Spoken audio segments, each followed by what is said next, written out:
વ્રત કે ઉપવાસમાં આપણે સાબુદાણાની ખીચડી અને સૂકી ભાજી ખાઈને જો કંટાળી ગયા હોય ને તો આ રેસીપી તમારા માટે છે.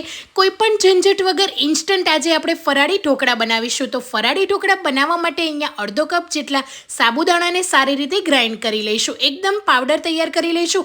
હવે 1 કપ જેટલો મોરૈયો લઈશું. મોરૈયાનો પણ પાવડર તૈયાર કરી લઈશું. તો મોરૈયાથી અડધા આપણે સાબુદાણા લેવાના છે. તો બંને પાવડરને એક બાઉલમાં કાઢી લઈશું. હવે અડધો કપ જેટલો ખાટું દહીં અને 1 કપ પાણી એડ કરીને થોડું થીક બેટર તૈયાર કરી લઈશું. બેટરને આપણે 10 થી 15 મિનિટ રેસ્ટ આપી દઈશું. બેટર એકદમ સરસ રીતે ફર્મેટ થઈ જશે. હવે સ્વાદ પ્રમાણે મીઠું, આદુ મરચાંની પેસ્ટ 1 ચમચી એડ કરીને મિક્સ કરી લઈશું. 2 ચમચી જેટલું તેલ એડ કરીશું અને એકદમ સરસ રીતે મિક્સ કરી લઈશું. તેલ એડ કરવાથી ગળામાં ડૂચારો નહીં રહે અને ઠંડા થયા પછી પણ સરસ લાગશે.